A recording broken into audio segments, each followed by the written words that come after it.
క్రీస్తునందు ప్రియ దేవుని బిడ్డలారా, తిరిగి ఈ నూతన దినం మీ అందరి ఎదుటికి వచ్చి నూతన అంశాన్ని ప్రారంభించడానికి ప్రభు చూపిన కృపకై దేవదేవునికి స్తుతి, మహిమ, ఘనత, ప్రభావము కలుగును గాక. ఆమేన్, ఆమేన్. మునుపటి అంశము మనం జ్ఞాపకం చేసుకున్నట్లయితే మారు మనసు పొందిన క్రైస్తవుని యొక్క లక్షణాలు అని మనం ధ్యానం చేశాం. మారు మనసు పొందిన క్రైస్తవుని యొక్క లక్షణాలు అని మనము రోమా పత్రిక 12వ అధ్యాయం ఆధారంగా ధ్యానం చేశాం. ఈ దినం మనం ప్రారంభించే అంశము దాదాపుగా మారు మనసు పొందిన దేవుని బిడ్డ అయినా, క్రీస్తును అనుసరిస్తున్నటువంటి దేవుని బిడ్డకైనా ఉండవలసినటువంటి లక్షణములు, వాటిని ఇంగ్లీష్లో బీయాటిట్యూడ్స్ అంటారు. బీయాటిట్యూడ్స్ మీకు అందరికీ అర్థమయ్యే రీతిలో చెప్పాలంటే ధన్యతలు అని పిలుస్తారు. దాదాపుగా కొన్ని సంవత్సరాల క్రితం మేబీ స్థానిక సంఘంలో నేను ఈ ధన్యతల గురించి బోధించి ఉన్నాను.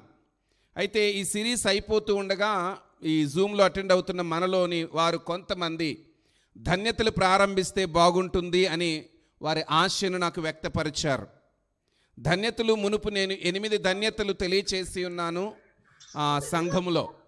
కానీ కేవలం ఆ 8 ధన్యతలు మాత్రమే కాకుండా ఆదికాండము నుండి ప్రకటన గ్రంథం వరకు ఎక్కడెక్కడైతే ధన్యులు అనే మాట వాడబడిందో, ఎవరెవరు ధన్యులు అని వ్రాయబడిందో, ఎట్టి లక్షణములు కలిగిన వారు ధన్యులు అని వ్రాయబడిందో, ఆ సంగతులన్నీ కూడా ప్రభు చిత్తమైతే దాదాపు నా లెక్క ప్రకారం ఇప్పటికే 65 ధన్యతలు ఉన్నాయండి. బైబిల్లో 65 ధన్యతలు ఉన్నాయి. అందులో మొట్టమొదటిగా మనం ధ్యానించబోయేది, అంటే 65 ధన్యతలు ఉన్నాయంటే మీరు ఊహించవచ్చు, ఒక 65 దినాల వరకు మనం ధ్యానం చేయొచ్చు. ఇక హల్లెలూయా, మంచిది. అయితే ఈ అంశానికి నేను జ్ఞాపకం చేసే పెట్టే అంశం ఏంటంటే, ఈ యొక్క సిరీస్కి, ఈ శీర్షికకు నేను ఇస్తున్నటువంటి టైటిల్ ఎవరు ధన్యులు, హూ ఈజ్ బ్లెస్డ్ పీపుల్. ఎవరు ధన్యులు అనే మాట పార్ట్ 1గా ప్రారంభిస్తే ప్రభు ప్రేరేపణ మేబీ 60 దాకా ఈ అంశాలు మనకు వెళతాయి. శ్రద్ధగా బైబిల్ తరగతుల వలె మీరు నేర్చుకోవడానికి ఇష్టపడితే ఇంకా చక్కగా మీరు నేర్చుకోగలుగుతారు. మీ ఇంటిలోనే కూర్చొని అనేక సంగతులు నేర్చుకోవడానికి ఇది మీకు ఎంతో ఉపయోగపడుతుందని నేను తెలియచేస్తూ ఉన్నాను. అయితే మొట్టమొదటిగా బైబిల్ గ్రంథం మొత్తంలో కూడా ఎన్నో ధన్యతలు ఉన్నాయి. కానీ మన ప్రభువును రక్షకుడైన యేసుక్రీస్తు చెప్పిన, తన నోరు తెరచి చెప్పిన 8 ధన్యతలను మొదటగా మీకు వివరించాలని నేను ఆశపడుతున్నాను. ప్రభు అయిన యేసుక్రీస్తు ప్రప్రథమముగా బోధించిన 8 ధన్యతలు, వాటినే ఇంగ్లీష్లో బీయాటిట్యూడ్స్ అనే మాట వాడారు. అనగా యాటిట్యూడ్ అంటే మన ప్రవర్తన, మన వైఖరి, వ్యవహార శైలి అని చెప్పొచ్చు. యాటిట్యూడ్ అనేటువంటి మాటకి ఇంగ్లీష్ పదంలో ఈ రీతిగా వాడారు: a settled way of thinking or feeling about something. A settled way of thinking or feeling about something. ఇంకొక డెఫినిషన్ ఈ రీతిగా ఉంది: a position of the body indicating a particular mental state. ప్రియ దేవుని పిల్లలారా, a settled way of thinking of feeling about something అంటే ఖచ్చితమైనటువంటి తలంపులు, భావాలు కలిగి ఒక విషయంలో సెటిల్ అయిపోయి ఉండడం. దేవుని పిల్లలుగా మన యొక్క మానసిక స్థితి, మన ఆలోచన స్థితి, మన మనోభావాలు ఎప్పుడూ కూడా ఒక స్టాండర్డ్స్లో ఉండాలి అన్నది దేవుని ఉద్దేశం. అచంచలమైన వాళ్ళగా ఉండకూడదు. నేను ఒక మాట చెప్తాను, క్రైస్తవ జీవితం అనేది, క్రీస్తును అనుసరించి జీవితం అనేది నచ్చినట్టుగా బ్రతికే జీవితం కాదు, ప్రభు చెప్పినట్టుగా బ్రతికే జీవితమే. అందుకే ఈ నియమాలు చాలా కష్టమైనవే, అయినను ప్రభు ప్రేమించిన వారికి బహుసులువైనవే. దేవునికి స్తోత్రం. అందుకే ప్రియులారా, మత్తయి సువార్త 5వ అధ్యాయంలోనికి మనం వెళితే, మత్తయి సువార్త 5వ అధ్యాయంలో మనకి అక్కడ 8 ధన్యతలు కనబడతాయి. మొట్టమొదటిగా మాథ్యూ చాప్టర్ 5 వర్స్ 1. అన్న praise Lord. Praise the Lord అమ్మా, చదవండి. ఆయన జనసమూహమును చూచి కొండ ఎక్కి కూర్చుండగా ఆయన శిష్యులు ఆయన యొద్దకు వచ్చిరి. అప్పుడు ఆయన నోరు తెరిచి ఇలాగ బోధింపసాగెను. ఆత్మ విషయమై దీనులైన వారు ధన్యులు, పరలోక రాజ్యము వారిది. చాలమ్మా, దేవునికి స్తోత్రం. ఈ లేఖన భాగంలో మనం గమనిస్తే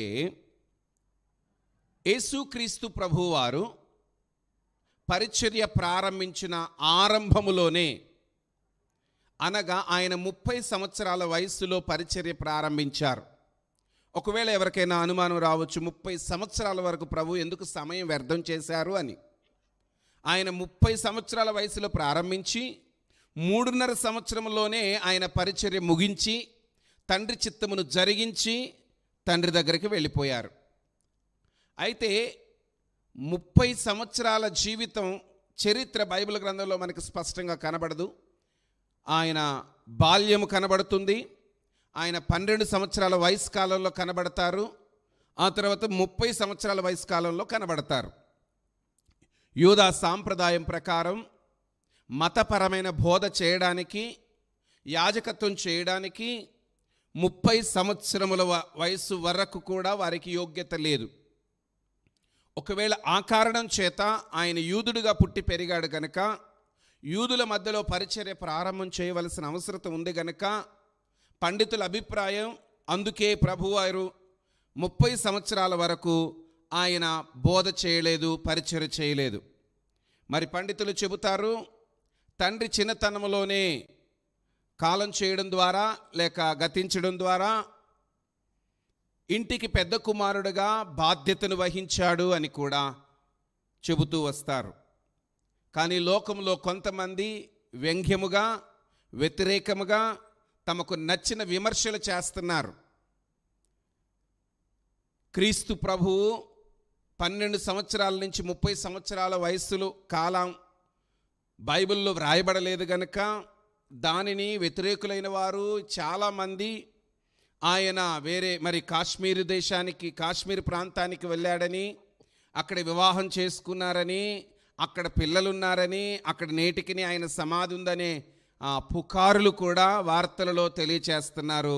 కొంతమంది వ్యర్థమైనటువంటి రచనలు రచిస్తూ ఉన్నారు.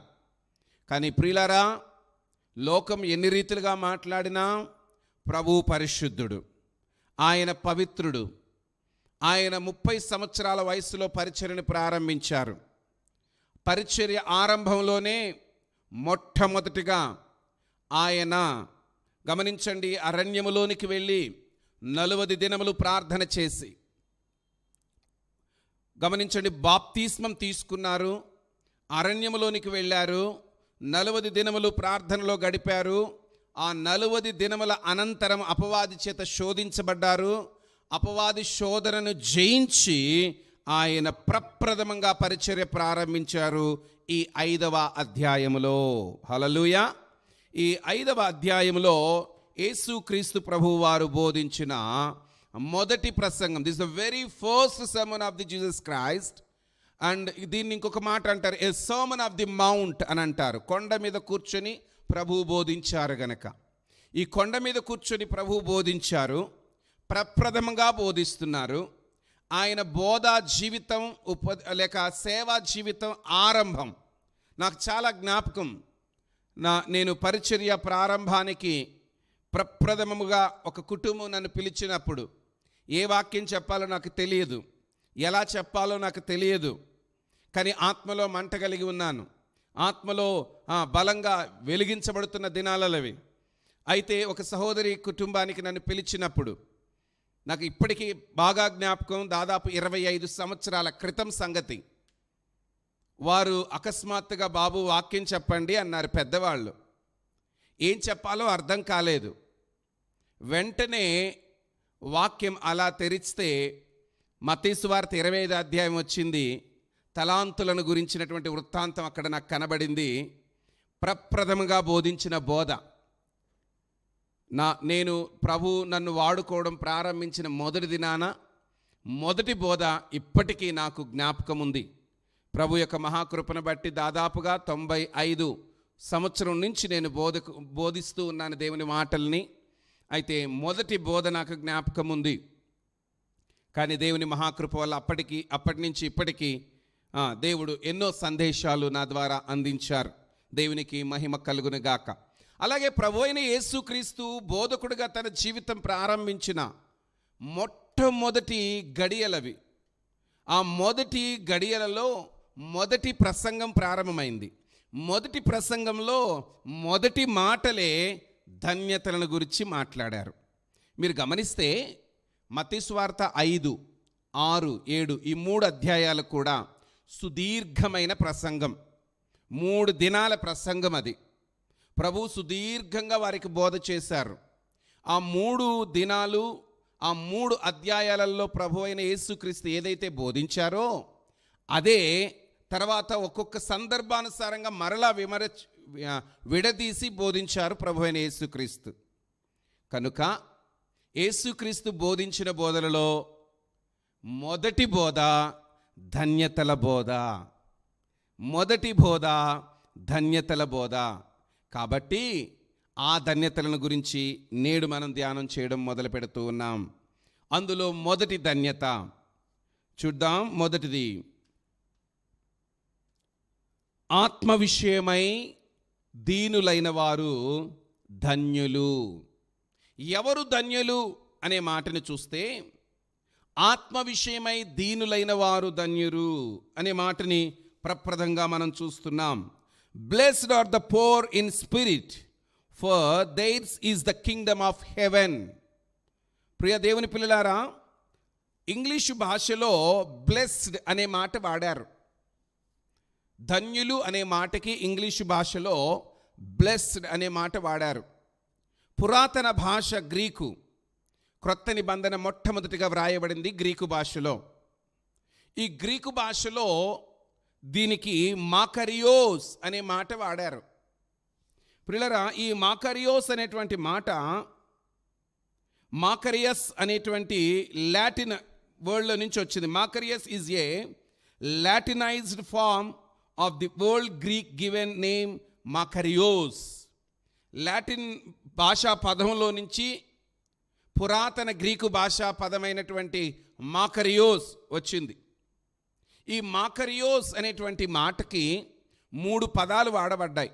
తెలుగులో ధన్యులు అన్నాము, ఇంగ్లీష్ భాషలో బ్లెస్డ్ అనే మాట వాడబడింది. కానీ ఒరిజినల్ గ్రీక్ లాంగ్వేజ్లోకి మనం వెళితే మాకరియోస్ అనేటువంటి మాట వాడబడింది. దానికి డిక్షనరీని మనం చూసినట్లయితే 3 పదాలు దాని అర్థాలుగా మీనింగ్స్ వస్తాయి. ఒకటి బ్లెస్డ్, రెండవది బ్లెస్డ్ అంటే ఆశీర్వదించబడిన వారు, రెండవది హ్యాపీయెస్ట్ పీపుల్ ఆనందంగా సంతోషంగా ఉండేవారు అని అర్థం, మూడవది ఫార్చునేట్ పీపుల్. ఫార్చునేట్ మీన్స్ అదృష్టవంతులు. ఈరోజు ఈ మాటలు వింటున్న మీ అందరికీ 3 కోరికలు ఉంటాయి. ఒకటి, నేను ఆశీర్వదించబడాలి, ఆర్థికంగా ఆశీర్వదించబడాలి, ఆరోగ్యపరంగా ఆశీర్వదించబడాలి, ఉద్యోగపరంగా ఆశీర్వదించబడాలి, కుటుంబపరంగా ఆశీర్వదించబడాలి. నీవు ఆశీర్వదించబడాలంటే ఈరోజు నేను చెప్పే అంశాన్ని, ఇక మీద చెప్పబోతున్న అంశాలని చక్కగా విని పాటించాలి. మొదటిగా నీ జీవితం ఆశీర్వాదకరంగా ఉండాలంటే ఆత్మ విషయమై దీనుడుగా ఉండాలి. రెండవదిగా నీ జీవితం ఆశీర్వాదకరంగా ఉండాలంటే లేక ఆనందకరంగా ఉండాలంటే హ్యాపీయెస్ట్ పీపుల్ అని అంటారు. కొంతమంది జీవితం ఎప్పుడు కూడా పప్పాయి ముఖం వేసుకొని ఉంటారండి. ఓ అని వాళ్ళ ముఖంలో ఆనందం ఉండదు, వాళ్ళ ముఖంలో సంతోషం ఉండదు. వాళ్ళని చూస్తే ఎదుటి వ్యక్తికి కూడా దిగులు వచ్చేస్తుంది. దేవుని పిల్లల ముఖంలో ఎప్పుడూ ఆనందం ఉండాలి, చిరునవ్వు ఉండాలి. మన దేవుడు మనకి నవ్వు కలిగించేవాడు. Happiest people. అవునండి, మీకంటే ఏ కష్టాలు లేవు, ఏ బాధలు లేవు, అందుకే మీరు చాలా హ్యాపీగా ఉంటారు. మేము ఎలా సంతోషంగా ఉండగలం? నేను చెప్తున్నాను, rejoice in the lord always. ప్రభువులో ఆనందించండి. లోకములో ఉన్న పరిస్థితులు ఏవి నీకు ఆనందకరంగా లేకపోవచ్చు, ప్రభువుని బట్టి నీకు ఆనందం కలుగుతుంది. ప్రభువు చెప్పిన ఈ ధన్యతలను పాటించడం ద్వారా నీ బ్రతుకు ఆనందకరంగా ఉంటుంది. కనుక మొదటి మాట ఆశీర్వదించబడిన వారు, హ్యాపీయెస్ట్ పీపుల్. రెండవదిగా బ్లెస్డ్ పీపుల్. రెండవదిగా మనం చూసినట్లయితే హ్యాపీయెస్ట్ పీపుల్ అనగా సంతోషభరితులు. మూడవదిగా ఫార్చునేట్ పీపుల్, అదృష్టవంతులు. అదృష్టవంతులు అంటే చాలామందికి ఒక్క మాటలో చెప్తాను, ₹1 టికెట్ కొంటే ₹1,00,000 లాటరీ తగిలిందంట, అప్పుడు వాళ్ళని ఏమంటారండి? అదృష్టవంతులు అంటారు. కానీ అదృష్టం కాదు, అది ఆశీర్వాదంగా భావిస్తారు. అయితే ఒక మాట, మంచి భార్య దొరకడం అదృష్టం, మంచి భర్త దొరకడం అదృష్టం, మంచి కుటుంబం కలిగి ఉండడం అదృష్టం. ఈ లోకంలో చాలామంది ఎవరు ధన్యులు అంటారు, ఎవరిని భాగ్యవంతులు అంటారంటే, మంచి హోదా ఉంటే వాళ్ళని భాగ్యవంతులు అంటారు. మంచి ధనవంతుల్ని, అందం ఉన్న వాళ్ళని, అధికారం ఉన్న వాళ్ళని, పేరు ప్రఖ్యాతులు కలిగిన వారిని బ్లెస్డ్ పీపుల్ అని అంటారు, హ్యాపీయెస్ట్ పీపుల్ అంటారు. ఫార్చునేట్ పీపుల్, అదృష్టవంతులండి, వాళ్ళకి మంచి జాబ్ వచ్చేసింది, అదృష్టవంతులండి, వాళ్ళకి మంచి కుటుంబం ఉంది, అదృష్టవంతులండి. అవును, ఒక మాట చెప్పనివ్వండి, ఈ లోకములో అదృష్టవంతులు, ఈ లోకములో ఆశీర్వదించబడిన వారు, ఈ లోకములో ఆనందభరితులు ఎవరయ్యా అంటే, ఆస్తున్నోళ్ళని ఆనందభరితులు అంటారు, అంతస్తులున్నోళ్ళు, హోదాలున్నోళ్ళు, పేరు ప్రఖ్యాతులు కలిగిన వారు, అందచందాలు కలిగిన వారిని. ఇది శరీర సంబంధమైనటువంటి ధన్యతలు, కానీ ఇవన్నీ శాశ్వతమైనవి కావు. మనం ఈరోజు ధ్యానించబోయేది ఆత్మ సంబంధంగా మనం ధన్యులుగా ఉండాలంటే ఏం చేయాలి? ఆత్మ సంబంధంగా మనం ధన్యులుగా ఉండాలంటే నెంబర్ 1, ఆత్మ విషయమై దీనులుగా ఉండాలి. ఆత్మ విషయమై దీనత్వం ఉండాలి. ప్రియులారా, ఈరోజు నేను మీకు జ్ఞాపకం చేస్తున్నాను, ఆత్మ విషయమైన దీనత్వం అంటే ఏంటి? ఆత్మలో దీనంగా ఉండడం అంటే ఏంటి? Blessed are the poor in spirit, for theirs is the kingdom of heaven అనే మాట వాడారు. అంటే ఆత్మలో దీనత్వం కలిగి ఉండాలి అని అర్థం. ఆత్మ విషయమైన దీనత్వం అనగా శరీర సంబంధమైన పేదరికం కాదు, ఇది ఆత్మ సంబంధమైనదిగా మనం ఎప్పుడు కూడా గ్రహించాలి. అనగా తన్ను తాను తగ్గించుకొనుట, తన పాపములను దేవుని సముఖములో ఒప్పుకోవడం, తన స్వనీతిని ఒప్పుకొనుట ప్రాముఖ్యమైన సంగతి. గమనించండి, ఎప్పుడైతే తనను తాను తగ్గింపుగలిగిన స్థితి ఉంటారో, ఆత్మలో దీనత్వం అనగా తగ్గించుకునే స్వభావం, ఒబీడియంట్గా ఉండడం, విరిగి నలిగిన హృదయం కలిగి ఉండడం, ఇది చాలా ప్రాముఖ్యమైన సంగతి. కొంతమంది ఆత్మ సంబంధమైన గర్వంతో ఉంటారండి. మాకంటే ప్రార్థనా పరులు లేరు, మాకంటే భక్తి పరులు లేరు, నేను రోజుకు 10 అధ్యాయాలు చదువుతాను, రోజుకు 2 గంటలు ప్రార్థన చేస్తాను. ఈ భావన ఆత్మ సంబంధమైన గర్వము అంటారు. లూకాసు వార్త 18వ అధ్యాయము 10 నుంచి 14 వరకు మనం చూసినట్లయితే, అక్కడ 2 వ్యక్తుల ప్రార్థన మనకు కనబడుతుంది. 1 సుంకరి ప్రార్థన, 2 పరిసయుని ప్రార్థన. ప్రియులారా, అక్కడ సుంకరి ప్రార్థన చేస్తున్నాడు. ఏమని ప్రార్థన చేస్తున్నాడంటే, చదువుదాం. ప్రార్థన చేయుటకై 2 మనుషులు దేవాలయమునకు వెళ్ళిరి. వారిలో ఒకడు పరిసేయుడు, ఒకడు సుంకరి. పరిసేయుడు నిలబడి, దేవా, నేను చోరులను, అన్యాయస్తులను, వ్యభిచారులనైన ఇతర మనుషుల వలనైనను ఈ సుంకరి వలనైనా ఉండనందుకు నీకు కృతజ్ఞతాస్తుతులు చెల్లించుచున్నాను.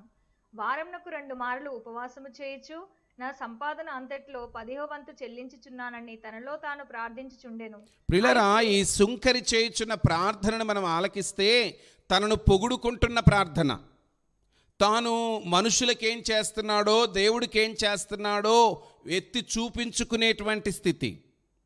స్వనీతిని ప్రేమిస్తున్నవాడుగా ఉన్నాడు, తనను తాను నీతిమంతుడిగా కనపరుచుకుంటున్నాడు, తాను భక్తిపరుడుగా చూపించుకుంటూ ఉన్నాడు.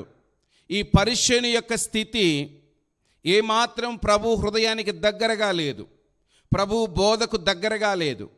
గమనించండి, ఆత్మ విషయమే దీనత్వం కలిగిన వాడికి వ్యతిరేకమైన స్వభావం అంటే ఇలా ఉంటుందేమో. కొంతమంది ప్రార్థనలు కూడా ఇలాగే ఉంటాయి.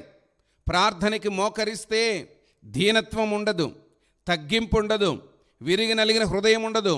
ప్రభువుతో గొడవబడినట్టు చేస్తారు కొంతమంది, ప్రభువుతో వాదన చేసినట్టు చేస్తారు కొంతమంది. ప్రియులారా, ఒక మాట, నువ్వు ప్రార్థనలో మోకరించినప్పుడు అతి పరిశుద్ధుడితో మాట్లాడుతున్నానని గుర్తుపెట్టుకోవాలి. భూమి ఆకాశాలను సృజించిన సృష్టికర్త అయిన దేవునితో మాట్లాడుతున్నానని గుర్తుపెట్టుకోవాలి.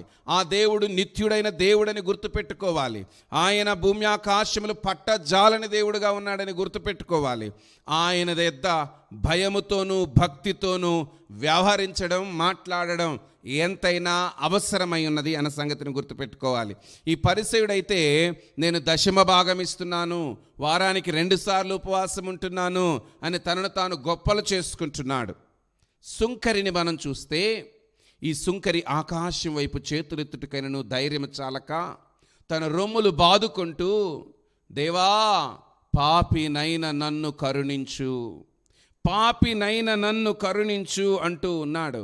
గమనించవలసిన సంగతి, తన స్థితిని తాను గుర్తించి, తన పాప స్థితిని బట్టి పశ్చాత్తాపపడి, తనను తాను తగ్గింపుతోటి ప్రభువును సమీపిస్తున్న స్థితి.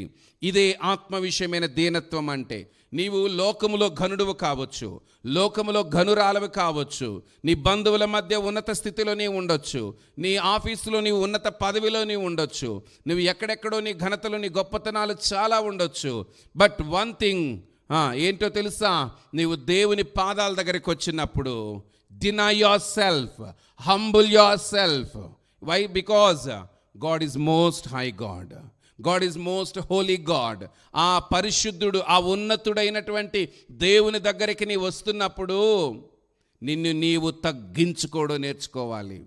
నీ పదవి ఎక్కడైనా ఉండని, నీ హోదా ఎక్కడైనా ఉండని, నీ కులం ఎక్కడైనా ఉండని. ప్రియులారా, కొంతమంది ప్రభు బిడ్డలుగా బ్రతుకుతూనే ఉంటారు, కానీ లోకంలో మనుషులు వాళ్ళని గణపరచినట్లు మందిరంలోని పరిశుద్ధులు కూడా గణపరచాలని భావిస్తారు. మరీ విచారం ఏంటంటే, కాపరులు కూడా, పాస్టర్ గారు కూడా ముందుగా వాళ్ళని రిసీవ్ చేసుకోవాలని, గమనించాలని భావిస్తారు. లోకమంతటా నీ హోదా నీకు ఉండవచ్చు, అది దేవుడిచ్చిందే. కానీ దేవుని యొద్దకు వచ్చినప్పుడు, పరిశుద్ధుల గుంపులోనికి వచ్చినప్పుడు, పరిశుద్ధ సహవాసంలో కూడుకున్నప్పుడు, humble yourself, deny yourself, then only you will receive the God's grace and blessings. హల్లెలూయా. నీ జీవితం ఆశీర్వాదకరంగా ఉండాలి, నీ జీవితం ఆనందదాయకంగా ఉండాలి, నీ జీవితం అదృష్టవంతమైనదిగా ఉండాలంటే హంబుల్ యువర్ సెల్ఫ్, తగ్గించుకో, దీనత్వం కలిగి ఉండు. సుంకరి వలె దేవుని దగ్గరికి వచ్చినప్పుడు నీ ఒరిజినాలిటీని ఒప్పుకో. మనుషులందరూ నిన్ను, అబ్బా బ్రదర్ నువ్వు చాలా గ్రేట్, ఆహా సిస్టర్ నువ్వు చాలా గ్రేట్ అంటున్నారు. వాళ్ళకి నీ గ్రేట్నెస్లు తెలుసు, నీకు నీ వీక్నెస్లు తెలుసు. అర్థమైంది అనుకుంటాను అందరికీ.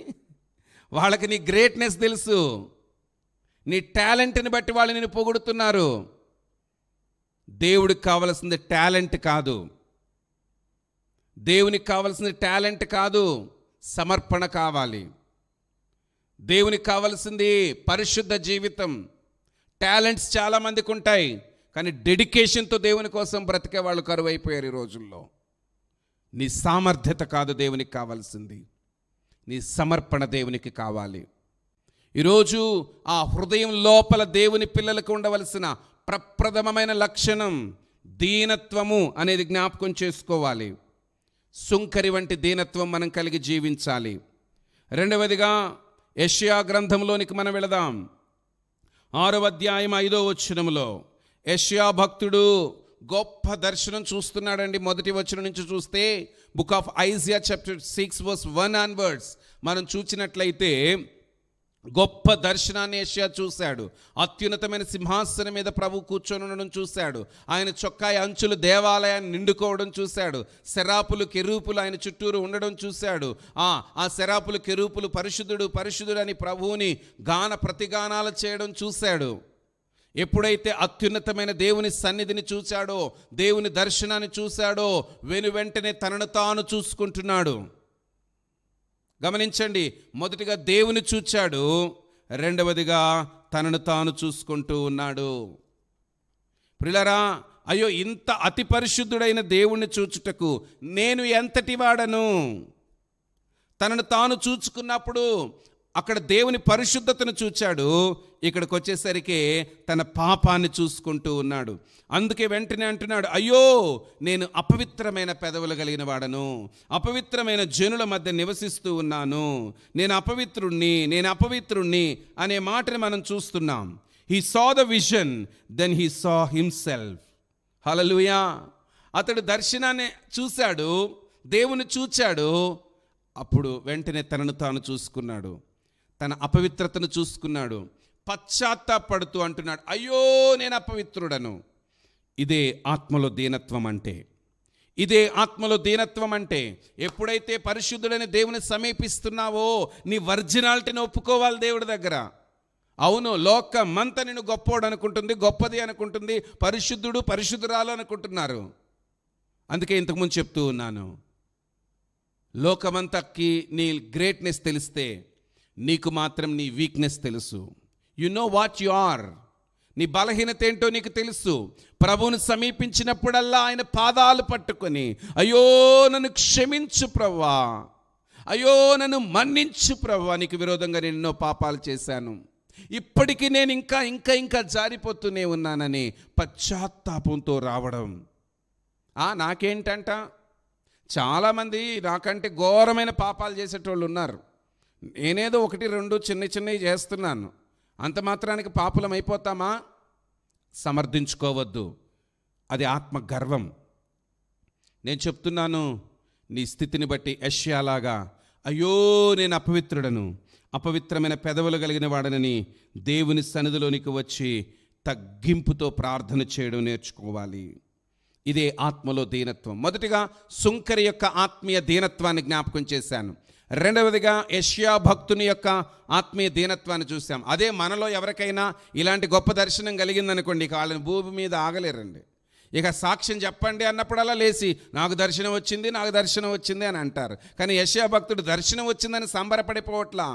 అయ్యో ఇంత పరిశుద్ధుడు నాకు కనబడ్డాడంటే నా పాపాన్ని బట్టి నన్ను శిక్షించడానికి వచ్చాడేమోనని, అయ్యో నేను నశించి తిని, రాజును సైన్యములకు అధిపతియగు యెహోవాను కనులారా చూచి తిని అని ఎప్పుడైతే పశ్చాత్తాపడ్డాడో వెంటనే శుద్ధీకరించబడ్డాడు.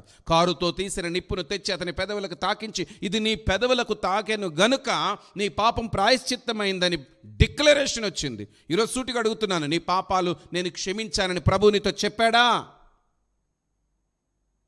నువ్వు అనుకుంటున్నావా?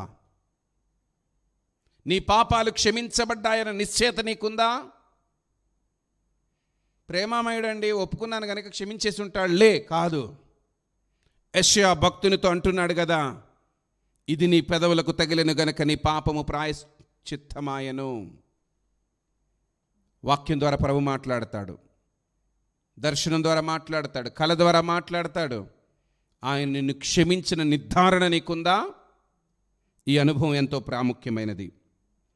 మూడవ వ్యక్తి, నాకు ఇష్టమైన వ్యక్తి, దావీదుని జ్ఞాపకం చేస్తాను. 2 Samuel chapter 7 verse 18. 2వ సమూయేలు గ్రంథము 7వ అధ్యాయం 18వ వచనం. 2వ సమూయేలు గ్రంథం 7వ అధ్యాయం 18వ వచనంలో చూస్తే దావీదు ఈ రీతిగా అంటూ ఉన్నాడు. ప్రియులారా, దావీదు రాజు లోపల ప్రవేశించి యెహోవా సన్నిధి కూర్చుండి ఇలాగు మనవి చేసెను. దావీదు రాజు లోపల ప్రవేశించి ఇట్లా అంటున్నాడు, ఇలాగు మనవి చేసెను, నా ప్రభువా యెహోవా, ఇంతగా నీవు నన్ను హెచ్చించుటకు నేనెంతటి వాడను, నా కుటుంబం ఏపాటిది, ఇంత హెచ్చుగా చేసినదంతయు నీ దృష్టికి కొంచెమై, మానవుల పద్ధతిని బట్టి బహుకాలము జరిగిన తర్వాత. దేవుని పిల్లలారా, ఇక్కడ మనం చూస్తే భక్తుడైన దావీదుని దేవుడు ఘనమైన స్థితికి హెచ్చించినప్పటికీ దావీదు మాత్రం అంటున్నాడు, నేనెంతటి వాడనయ్యా, నేనెంతటి వాడను, నా కుటుంబం ఏ పాటిది, నీవు ఇంతగా నన్ను హెచ్చించుటకు. మనలో ఎవరికైనా ఆశీర్వాదం వచ్చిందంటే ఇక భూమి మీద ఆగరండి. నేను బాగా ప్రార్థనా పరుణ్ణి గనుక దేవుడిచ్చాడు, నేను బాగా ఉపవాసాలు చేశాను గనుక దేవుడిచ్చాడు. దావీదు కూడా అలాంటి గొప్పలు చెప్పుకోవచ్చు. నేను నమ్మకంగా ప్రభువును స్తుతించేవాడిని, అందుకే దేవుడు నన్ను బ్లెస్ చేశాడని. అలా ఎప్పుడు దావీదు చెప్పుకోలేదు. ఇంతగా నీవు నన్ను హెచ్చించుటకు నేను ఏ పాటివాడనయ్యా. దేవునికి దగ్గరగా ఉన్న వాళ్ళు తమను తాము తగ్గించుకుంటారు. ఎవరో నిన్ను తగ్గించడం కాదు, నిన్ను నీవు తగ్గించేసుకుంటే ఇక సమస్య ఏముందండి? ఒకానొక దినాన చాలా కాలం క్రితం విలియం కేరీ గారు వాళ్ళ నాన్నగారు చెప్పులు కుట్టే వృత్తి కలిగిన వారు. అయితే విలియం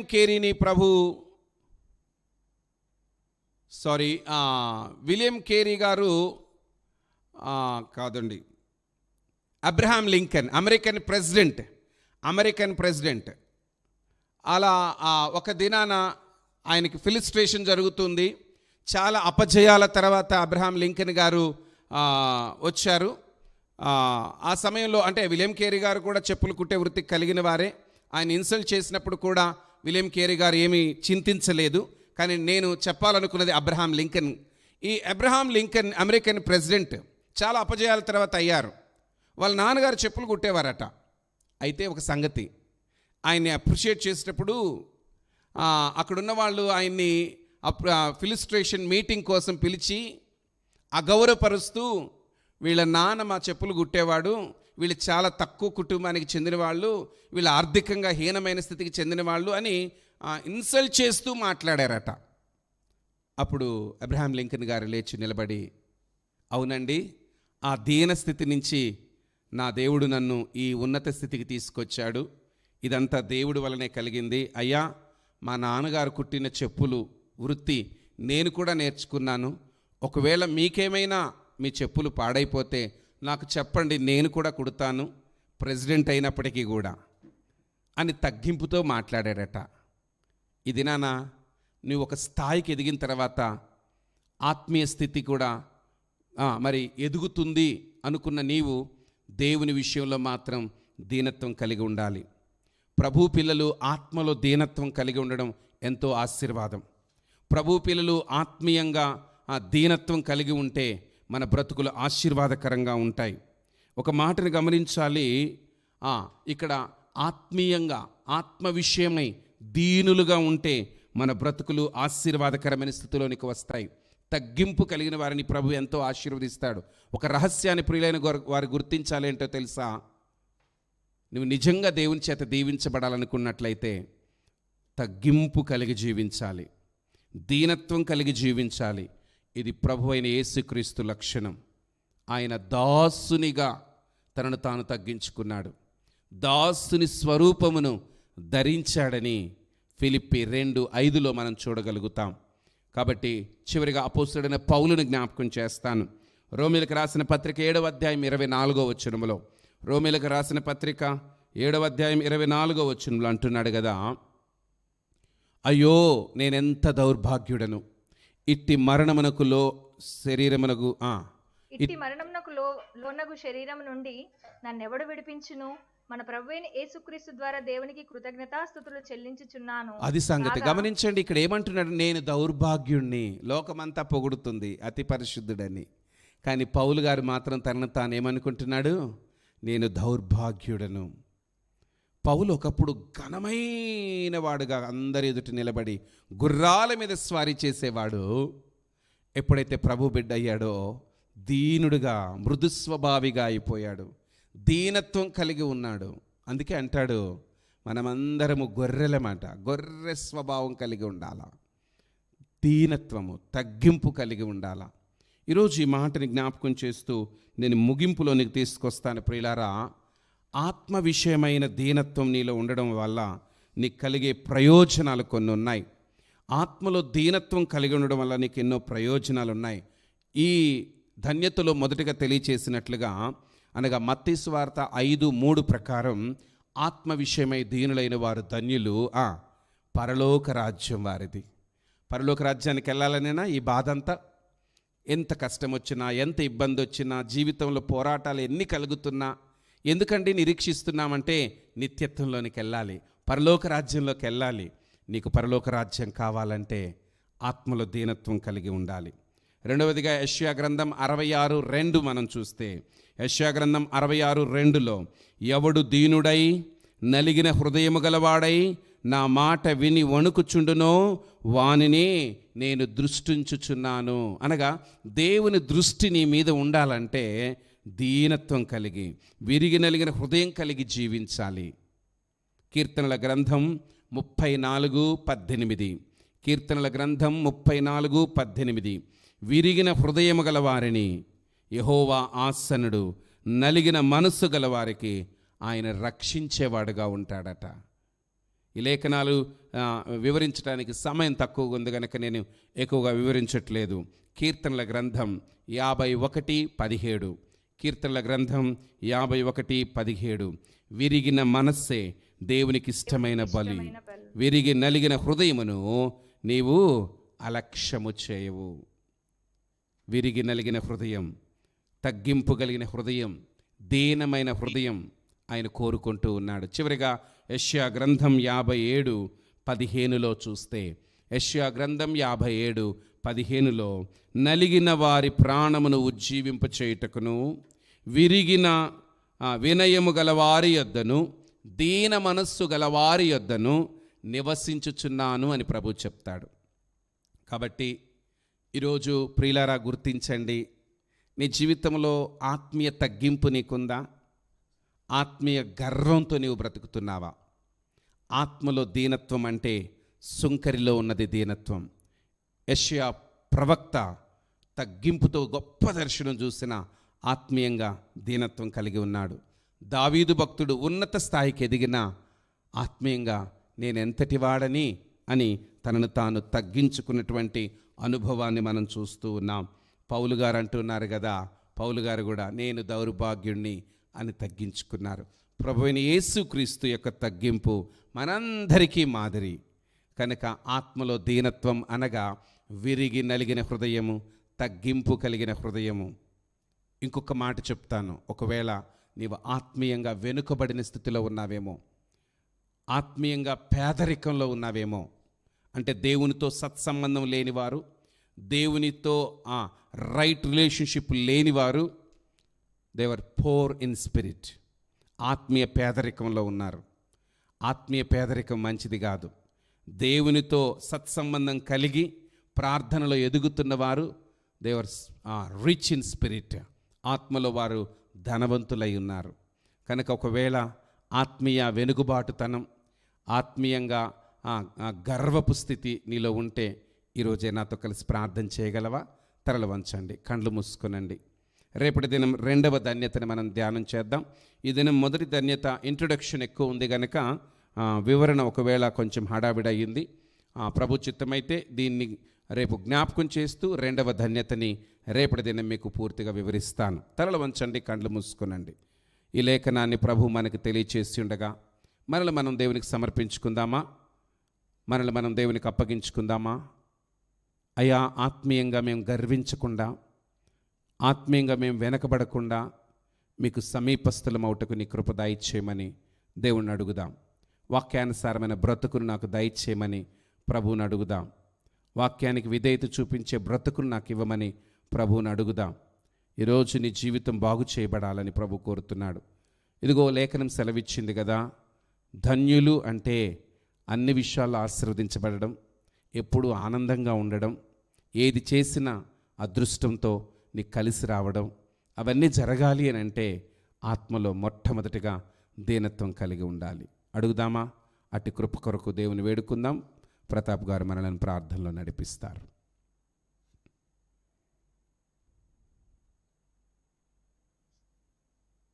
మహాపరిశుద్ధుడు అయిన మా తండ్రి, కృపగలిగిన మా దేవ, నీ ఘనమైన బలమైన నామానికి స్తుతులు స్తోత్రాలు చెల్లించుకుంటున్నాం. అయ్యా నా తండ్రి, ఈ లోకంలో నాయన తండ్రి, నాయన ప్రభువాని పరిచర్య ప్రారంభ దినాలలో మీరు నాయన తండ్రి మీ నోట నుండి వచ్చిన మొదటి ప్రసంగమును మాకు ఈ దినాన నీ దాసుని ద్వారా తెలియజేసినందుకు నీకు స్తోత్రాలు. యేసయ్యా నా తండ్రి, అలనాడు ప్రజలు 3 దినాలు నిద్ర ఆహారాలు మాని నీ పాద సన్నిధిలో నాయన తండ్రి వినిన మాటలను ఈ దినాన తిరిగి మేము మరలా వినడానికి ఈ జనరేషన్ పీపుల్, నా ప్రభు, ఈ జనరేషన్, ఈ తరము ప్రజలు నాయన వినడానికి నాయన మీరు ఇచ్చిన కృపను బట్టి వందనాలు. అయ్యా, మా జీవితాల్లో మేము ధన్యులుగా ఉండాలని అయ్యా నా తండ్రి నాయన ఆశీర్వదించబడిన వారంగా ఉండాలని మా మధ్యకు మీరు తీసుకొచ్చిన లేఖన భాగములు బట్టి మీకు స్తోత్రాలు. ఆత్మ విషయంలో నాయన దీనత్వము నా ప్రభ మేము కలిగి ఉండాలి. అయ్యా నా తండ్రి నా ప్రభ నాయన మమ్మల్ని మేము తగ్గించుకొని అయ్యా నా తండ్రి ఎంత మాత్రము నాయన నా తండ్రి మేము ప్రార్థనా పరులమని, అయ్యా నా తండ్రి మేము భక్తి పరులమని, అయ్యా నా తండ్రి నాయన మేము దశమ భాగాలు ఇచ్చేవారమని, పాటలు పాడేవారమని, వాక్యాలు చెప్పేవారమని, నాయన నా తండ్రి పరిశీలన వంటి గర్వము నాయన నా తండ్రి గర్వముతో కూడిన భక్తి మేము కలిగి ఉండక అయ్యా నా తండ్రి సుంకరి వలె మమ్మల్ని మేము తగ్గించుకొని అయ్యా నీ పాద సన్నిధిలో పశ్చాత్తాపముతో నాయన నా తండ్రి అవును ప్రభా దావీదు ప్రార్థించినట్లుగా తండ్రి నీకు కేవలం నీకే విరోధముగా నేను పాపము చేసి ఉన్నానని ఏ విధంగా అయితే దావీదు నీ సన్నిధిలో పాపాన్ని ఒప్పుకొని విడిచిపెట్టాడో తండ్రి, ఆ రీతిగా నా తండ్రి నాయన మమ్మల్ని మేము తగ్గించుకొని నీ సన్నిధిలో నా ప్రభా ప్రతి పాపమును విడిచిపెట్టి పరిశుద్ధులము గావించబడినట్లుగా కృప దయచేయమని ప్రార్థన చేస్తున్నాను. అవును తండ్రి సుంకరి వంటి నాయన తగ్గింపు మాకు దయచేయండి. యేసయ్యా నా తండ్రి యెషయా నాయన ప్రవక్త అయ్యుండి నాయన నా తండ్రి ప్రవక్తగా ఉంటూ కూడా నాయన నీ దర్శనాన్ని చూచినప్పుడు నాయన నా తండ్రి అయ్యా తన్ను తాను చూసుకున్నప్పుడు అపవిత్రుడనని గ్రహించి అయ్యా నా తండ్రి నాయన ఒప్పుకొని పశ్చాత్తాపడి అయ్యా నా తండ్రి నీ చేత అవును తండ్రి నాయన నా ప్రభా నాయన పవిత్రపరిచిన విధానాన్ని బట్టి నీ స్తోత్రాలు. ఆయన మా బ్రతుకులో మా జీవితాల్లో కూడా నా తండ్రి నాయన తండ్రి మేము నీ చేత పవిత్రపరచబడి ఇదిగో నీ పాపము ఇదిగో నా తండ్రి నీ పాపము తీసివేయబడింది, నీవు అపవిత్రుడు కాదు, నీవు పవిత్రుడు అయ్యావు, నీ పాపమునకు ప్రాయశ్చిత్తము జరిగిందనే ఒక నిశ్చయత ఇది నాన్న ఇక్కడ మోకరించిన ఇక్కడ వాక్యం వింటున్న ప్రతి బిడ్డకు ఆ యొక్క నాయన నిశ్చయత మీరు దయచేయండి. నీ పాపము క్షమించబడి ఉన్నదని అయ్యా నా తండ్రి నీ చేత నాయన నా తండ్రి నీ మాట ప్రతి ఒక్కరికి దయచేయండి. నా పాపములన్నీ యేసయ్య క్షమించాడు, కలువరి శిలువ రక్తంలో కొట్టివేశాడని ఒక నిశ్చయత నా ప్రభు ప్రతి బిడ్డకు నాయన నా తండ్రి అవగాహన దయచేయండి. ప్రభు నీకు స్తోత్రాలు. అయ్యా నా తండ్రి నీకు వందనాలు. పౌలు నా తండ్రి దావీదును కూడా మా మంత్రులు తీసుకొచ్చారు. నా ప్రభా అవును ప్రభా అయ్యా నేను ఇంతగా నన్ను హెచ్చించుటకు నేను ఎంతటి వాడనన్నా దావీదు అయ్యా నా తండ్రి నా భక్తిని బట్టి నేను ప్రార్థనా పరుని కాబట్టి నేను పాటలు స్తుతించేవాడిని కాబట్టి అందుకే నేను ఇంతగా దీవించబడ్డానని అనుకుంటా. ప్రభా నీ కృప నాయన ఇంతగా నన్ను దీవించుటకు నేను ఏ పాటి వాడనని నాయన తాను తగ్గించుకున్నట్లుగా మా బ్రతుకులో మా జీవితాల్లో అవును ప్రభా నాయన తండ్రి తగ్గింపు స్వభావం కలిగి ఉండడానికి సాయం చేయి. నాయన తండ్రి నీకు వందనాలు స్తుతులు స్తోత్రాలు. ఆత్మ సంబంధంగా వాట్ ఐఎమ్ నా ప్రభా అవును తండ్రి మేమేంటో మాకు తెలుసు. నాయన తండ్రి మా పరిస్థితి ఏంటో మాకు తెలుసు. We know about our weakness my Lord. నా తండ్రి చుట్టుపక్కల వారందరూ మమ్మల్ని పొగడవచ్చు, చుట్టుపక్కల వారందరికీ నాయన అది సంఘంలో సమాజంలో మమ్మల్ని గొప్పవారిగా చూడవచ్చు. కానీ నా ప్రభా మేమేంటో మేమెంతటి వారమో నాయన తండ్రి ఎక్కడ బలహీనులమో నాయన తండ్రి బాగా నా తండ్రి మాకు తెలిసినది ఆయన నీకు ఇంకా బాగా ఎరుకై ఉన్నది. నీకు స్తోత్ర నాయన ఆ రీతిగా నాయన నీ సన్నిధిలో మమ్మల్ని మేము తగ్గించుకొని నాయన నిన్ను హెచ్చించు. అవును ప్రభా నాయన భూమి ఆకాశములను సృజించిన మహోన్నతుడైన దేవుని సన్నిధిలో మేము ఉన్నాం. ఆయనతో మాట్లాడేటప్పుడు చాలా జాగ్రత్తగా మాట్లాడాలని అవును ప్రభా ఆయన ప్రసంగి గ్రంథకర్త చెప్పినట్లుగా ఇదిగో దేవుని ఎదుట దేవుని మందిరంలో ఉన్నప్పుడు అనాలోచితంగా మాట్లాడకుండా మమ్మల్ని మేము తగ్గించుకొని నాయన తండ్రి నాయన అవును ప్రభా నాయన మమ్మల్ని మేము డినైట్ చేసుకొని నా ప్రభా అయ్యా నా తండ్రి తగ్గింపు కలిగి నీ సన్నిధిలో పేరు నా తండ్రి ప్రార్థించే కృప మాకు దయచేయండి. ఆ రీతిగా ఆత్మ సంబంధంగా దీనులమై ఉండి బహుగా ధన్యులు మగునట్లుగా ఆశీర్వదించబడినట్లుగా బహు సంతోషభరితులు మగునట్లుగా అయ్యా నా తండ్రి అదృష్టవంతులు మగునట్లుగా నీ కృప మాకెల్లరికి దయచేయమని యేసు నామములో మమ్మల్ని చేసి సమర్పించి ప్రార్థిస్తున్నాము తండ్రి. ఆమేన్ ఆమేన్. తండ్రి కుమారుడు పరిశుద్ధాత్ముడు సదా మనందరికీ తోడై కాపాడును గాక. ఆమేన్ ఆమేన్. Praise the Lord. దేవునికి స్తోత్రం. అందరికీ వందనాలు. ఈరోజు జాయిన్ అయ్యారు అందరూ, ఇంకా అనేకులు అధిక సంఖ్యలో జాయిన్